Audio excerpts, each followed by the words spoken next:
Morning, everyone. You know what we're doing today? We are starting seeds, and I am starting my Maverick apple blossom geraniums, which last year did so well in my window boxes, and I love their soft color. Even though our house is white with black accents, I liked the very subtle color of that Maverick apple blossom. And so I'm going to do them again this year. We'll be planting 20, I have 20 seeds I'll be planting. And I'm starting, usually they suggest, 8 to 10 weeks before your last frost. Our last frost, I just checked that here in Weston, West Virginia. Zone 6B is April 30th. And I want mine to be a little larger than just a few leaves. I want to see them in bud form and maybe in bloom. And what I found out last year, I started mine 16 weeks out, I think last year, and I'm doing 16 weeks this time because once they germinate and once they get three true leaves, I will pot them up into 4-inch pots and let them grow on. I'm willing to do that to get the results that I get because they were lovely and in great shape to go into the window box out front. The other thing I'll be planting today are ruffled Columbine. And these were given to me by Crane of Cranery Gardens. And I'm starting these indoors on a heat mat.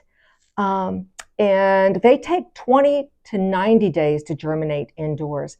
I'm going to be doing some winter sown plants too, but we have so much snow out there, I can't get to any flat space. And we'll show you that before this video's over, that, we're up to maybe 14 inches and expecting, what was it, Reg? 2 to 3 more tonight through tomorrow. So it's been a beautiful winter. Anyhow, let's get started. So what you do when you start, if you've never grown seeds indoors, is you want to be using your seed starting potting mix. Any seed starting potting mix that you can get your hands on. Once you want it to be a little more lofty, and then it allows for the roots to develop a lot better in a softer, lofty mix. So anyhow, this is my seed starting potting mix.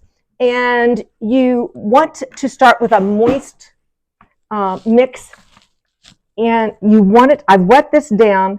You don't want it dripping wet, but you want to be able to make a clump. And then you just add it to your trays. So we're going to add this to the trays, bring it to the top of the tray. These are my geranium seeds, and they like to be top sown, and they want to be no deeper than 1/8 of an inch deep. And what I have found is when I put them in my seed trays, you want to just top dress them either with a little sand. I'm using vermiculite because I'm always afraid I'll put too much soil on top and they won't germinate as properly. Also, when you're putting your soil into your cells, you want to tap that soil in there because you don't want air holes. You want to have enough soil so that when the seeds start their root surfaces, they can definitely root in nicely. So I just tap it in there. Don't pack it in, but tap it in. I've gone ahead with my cell packs for the Columbine, put the soil in there because it's all the same thing. Moist soil, tap it in, and then we get to put our seeds on top. Easy peasy. And a fun thing to do in the winter. It's always fun to try and start some seeds yourself. Will I get 100% germination? We hope. I did go through my seeds, and I had seeds that were from, I don't know, they were 6-7 years old, and so I'm not using them. These are fresh seeds. I ordered these from Park Seed. I think so, yeah.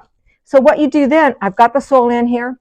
I'm going to go ahead and mist my soil on top so that when my seed goes on there, it's going to connect with a nice moist soil and it'll hold it in place.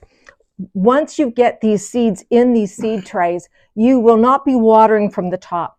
If the soil is drying out, you want to just mist the top or you're going to put it in the bottom of your tray. This is a nice tray. You'll fill that with water and you'll let it absorb from the bottom up.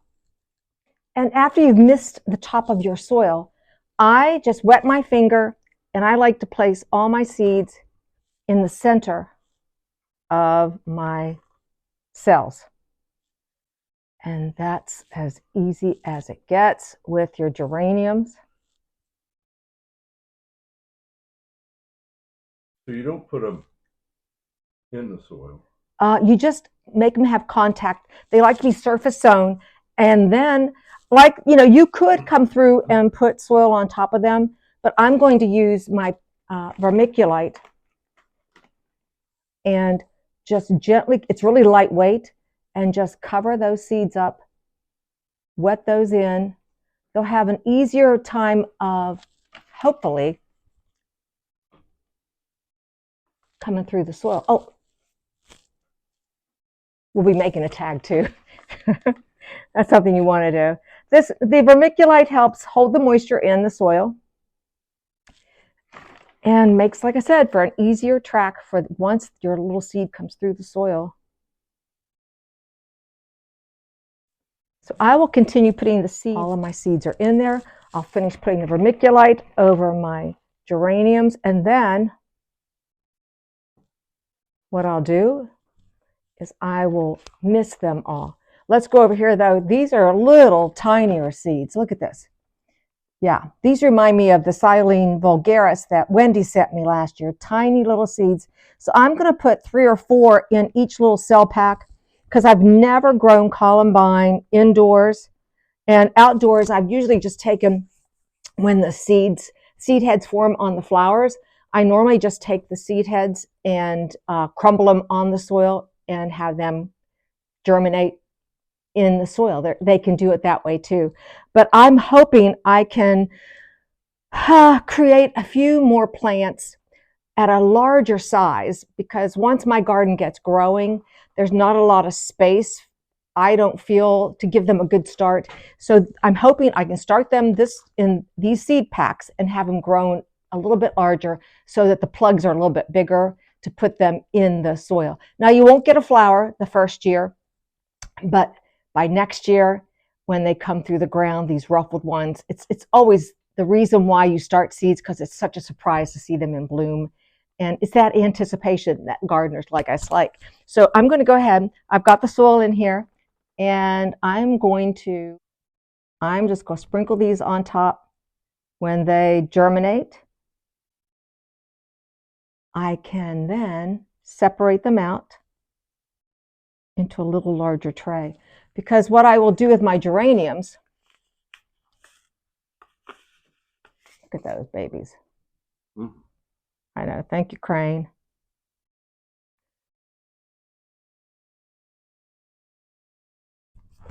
So once my geraniums, I'm going to go back to the geraniums here, because once they get to a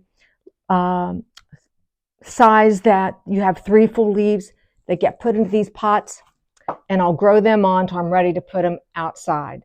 What you will do once you see these come through the soil, because we'll take these downstairs, this is what's going to happen with your tray. This is your moisture dome. Leave the moisture dome on.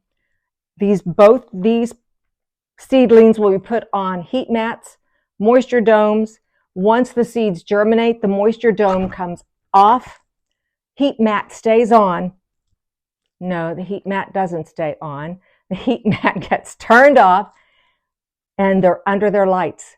You want these under the lights at least 12 to 16 hours a day. So I've got my lights set up for that. Both the Columbine and the geraniums, once they germinate, will be on the light. So I will continue on and finish putting the vermiculite on these plants. Oh, I want to mention too that once the seedlings have come up and germinated, you can then fertilize once a week with half-strength fertilizer. Once these germinate, I will put the liquid fertilizer in its tray, set them in there, and that will absorb the fertilizer. Once they're at their 3 full leaf stage and they're transplanted, they go to full strength. And I'll do that also with the Columbine. So I'm going to get these finished up, and I'll meet you downstairs, and I'll show you where they're going to be kept till they're ready to go outside.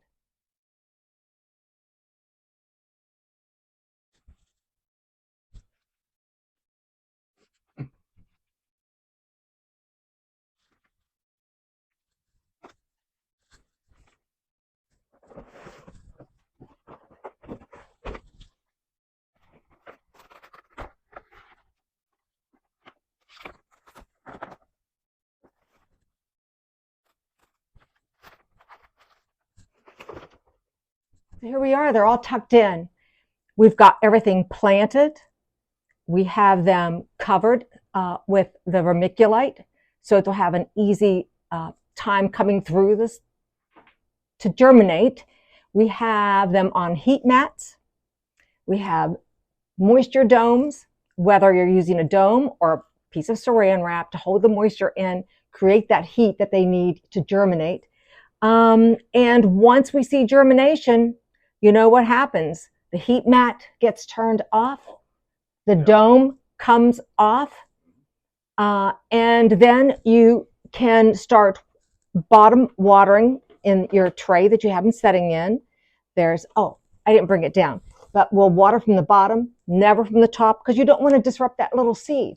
You got to remember, you saw how small these seeds are, that if you water from the top, you'll disrupt any kind of forming of their roots. So you water from the bottom, and you start with, like I said, half of the dose of fertilizer, liquid fertilizer.